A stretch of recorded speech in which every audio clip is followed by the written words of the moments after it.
Ikaw ba ay SSS member o kaya naman ay isang SSS pensioner? Kung ikaw ay member o pensioner ng SSS, alamin ang inyong benefit na makukuha. Magandang araw po sa lahat ng ating mga viewers. Bilang isang SSS member, narito ang mga benepisyong maibibigay ng SSS para sa inyo. Unang benepisyo ay ang sickness benefit. Ito ay daily cash allowance na binabayaran ng SSS sa bilang ng araw na ang miyembro ay hindi makapagtrabaho dahil sa sakit o injury. Pangalawang benepisyo ay ang maternity benefit.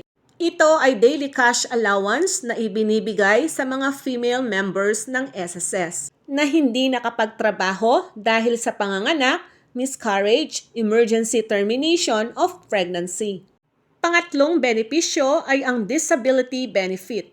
Ito ay cash benefit na ibinibigay either as monthly pension o lump sum amount sa mga miyembro na naging permanently disabled, either partially or totally. Pang-apat na benepisyo ay ang retirement benefit. Ito ay cash benefit na ibinibigay as a monthly pension o kaya naman lump sum amount sa mga miyembro na hindi na sila makapagtrabaho dahil sa katandaan o kaya naman sa mga miyembro na umabot ng retirement age ng SSS. Panglimang benepisyo ay ang death benefit.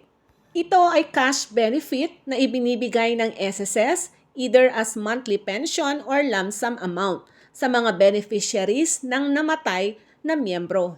Ang pang-anim na benepisyo ay ang unemployment benefit. Ito ay isang cash benefit na ibinibigay sa mga covered employees, kasama na ang kasambahay at OFW na involuntary separated o nahiwalay sa kanilang employment o trabaho. Pangpitong benefit ay ang salary loan. Ito ay loan na ibinibigay sa mga eligible member o borrowers to meet their short-term credit needs. Pangwalong benepisyo ay ang calamity loan. Ito ay short-term loan program na ibinibigay para sa mga eligible member o borrowers ng SSS, kung saan ang kanilang residence o tirahan ay affected o suffered ng losses or damages sa mga properties na located sa mga calamity-stricken areas. Pang-siyam na benepisyo ay ang option to sell shares of stocks program.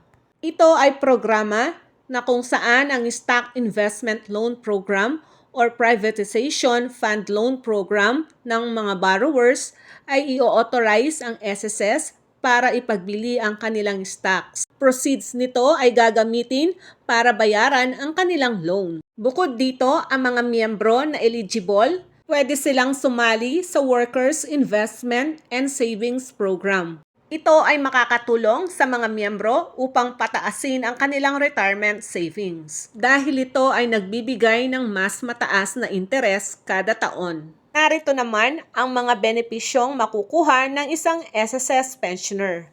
Unang benepisyo na nakukuha ng mga SSS pensioners ay ang kanilang monthly pension. Pangalawa ay ang 13-month. Ang mga retiree, survivors, at total disability pensioners ang nakakakuha nito. Tali din ang partial disability pensioners kung ang kanilang pension duration ay at least 12 months. Pangatlong benepisyo ay ang pension loan program. Ito ay cash loan na granted sa mga retirement pensioners lamang para i-assist ang kanilang immediate financial needs. Pang-apat na benepisyo ay ang funeral benefit. Ang cash benefit na ito ay ibinibigay kung sino man ang nagbayad ng burial expenses ng isang deceased member. Sa benefit na ito, kasali din ang permanent total disabled member o retiree, o permanent total disability pensioners o retiree pensioners.